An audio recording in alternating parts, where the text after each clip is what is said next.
దాంతో తెలుగుదేశం పార్టీ అభిమానులు కానీ రేవంత్ రెడ్డిని ఓన్ చేసుకుంటారు.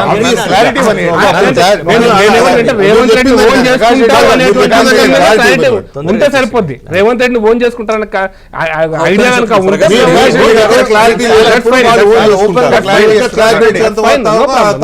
వినండి సార్, ఇక్కడ జూబ్లీ హిల్స్ కాన్స్టిట్యున్సీలో 3 పార్టీలు ప్రధానంగా పోటీ చేసినాయి. ప్రకటించారా?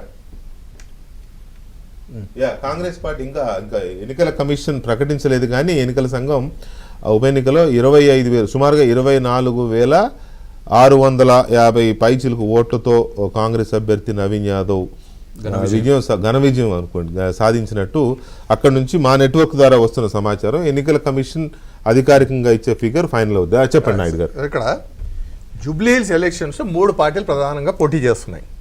టీడీపీ పోటీ చేయడం లేదు. ఈ 3 పార్టీల అధినేత రేవంత్ రెడ్డి గారు నా ఎదుగుదల కారణం తెలుగుదేశం కార్యకర్తలే అని ఓపెన్ గా చెప్పారు. అదొకటి. అయితే ఆటోమేటిక్ గా మా సింపతి ఆయనకు ఉంటది. రెండో పార్టీ బీఆర్ఎస్ ఎప్పుడు చూసినా పొద్దున్న లేస్తే రాత్రి పండుకునే వారికి చంద్రబాబు నాయుడుని తిట్టాలా, ఆంధ్ర పార్టీ అనాలా, ఇది అనాలా. కానీ తెలంగాణలో ఇవాళ బడుగు బలహీన వర్గాలకి రాజకీయ శక్తి ఇచ్చింది తెలుగుదేశం పార్టీ.